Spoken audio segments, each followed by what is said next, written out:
ವಿದ್ಯಾರ್ಥಿಗಳಿಗೆ ಎಜು ಆಲ್ರೌಂಡರ್ ಚಾನೆಲ್ಗೆ ಸ್ವಾಗತ.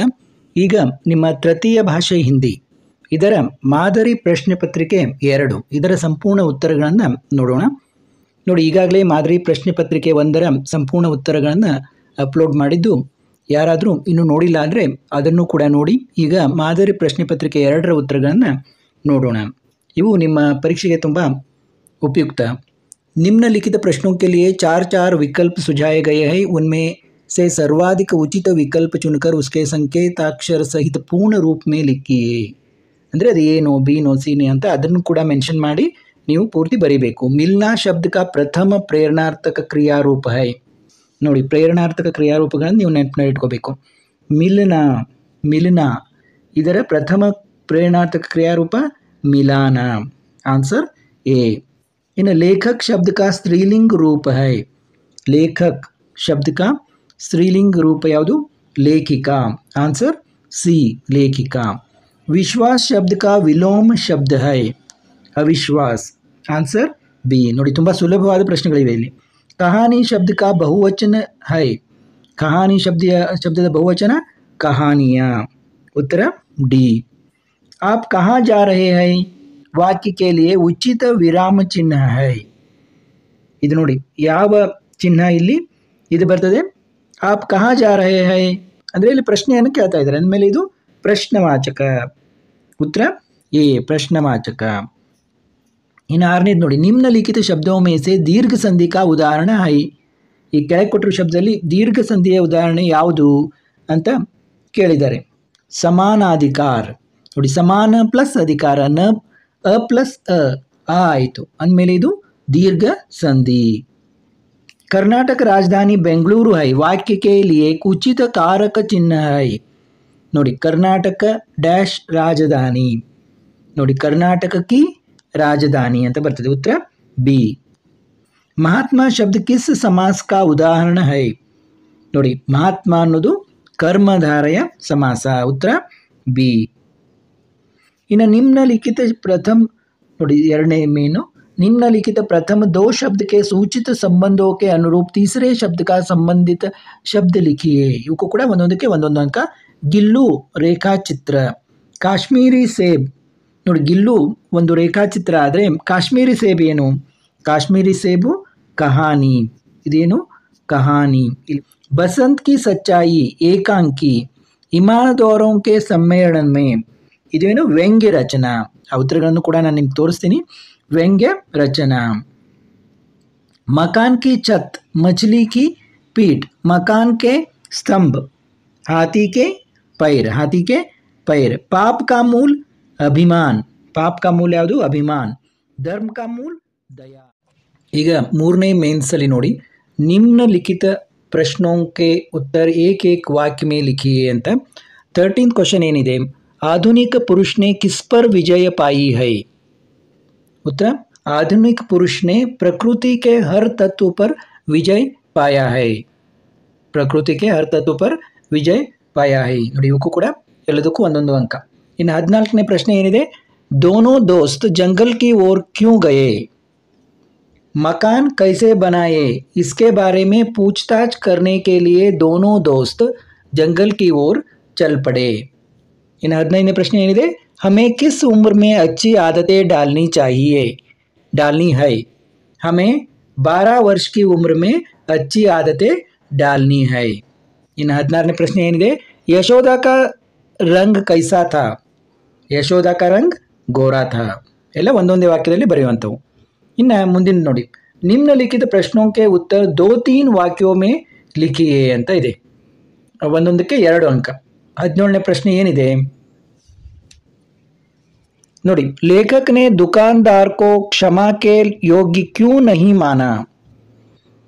लेखक ने दुकानदार को क्षमा के योग्य नहीं समझते है कि क्योंकि दुकानदार ने जानबूझकर धोखेबाजी की थी. यदि एक सेब सड़ा होता तो शायद प्रेमचंद जी सोचते कि दुकानदार ने देखा न होगा, पर सारे का सारा ನೋಡಿ, सारे के सारे सेब खराब थे, इसलिए ಕ್ಷಮಾ ಕೆ ಯೋಗ್ಯ नहीं समझा.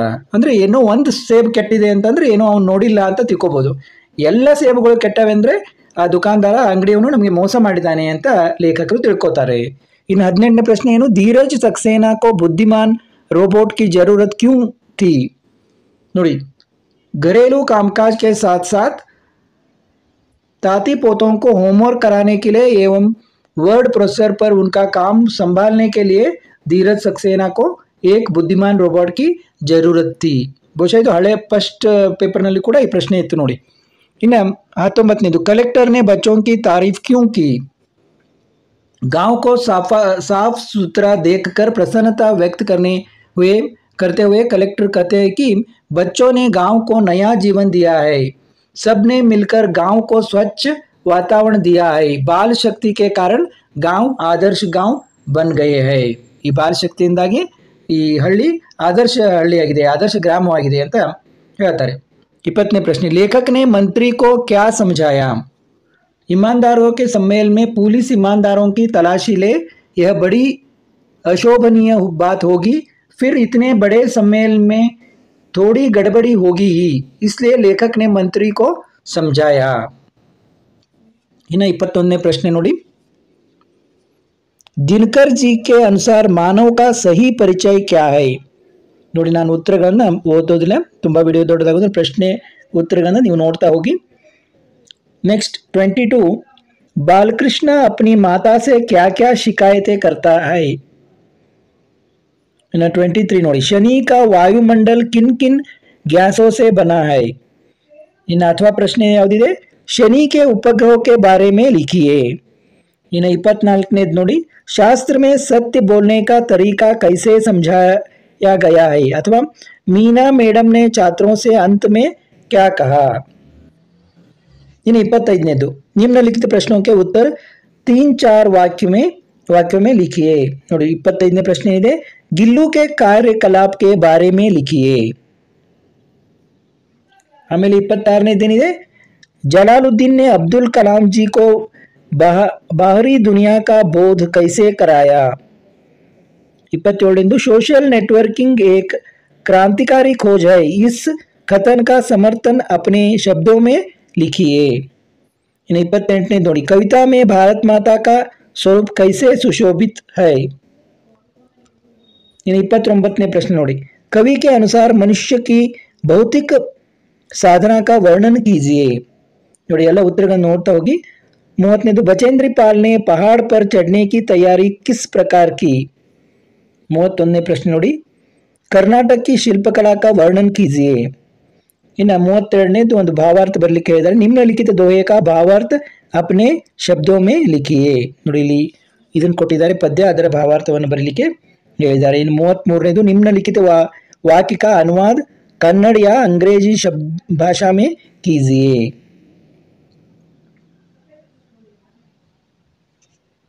ಇನ್ನು निम्नलिखित प्रश्नों के उत्तर 5-6 वाक्यों में लिखिए. ಏನು ಪ್ರಶ್ನೆ ಇದೆ 34ನೇದು, बसंत की ईमानदारी का वर्णन कीजिए.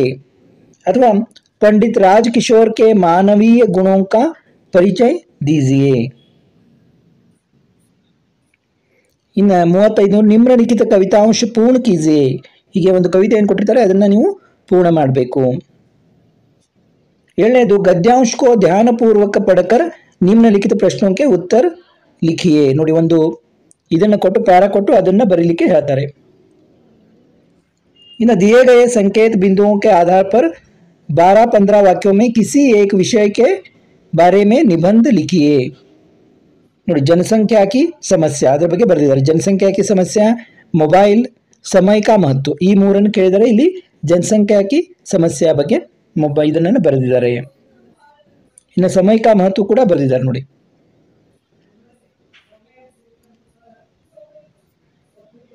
इन्हें निम्नलिखित विषय के बारे में पत्र लिखिए.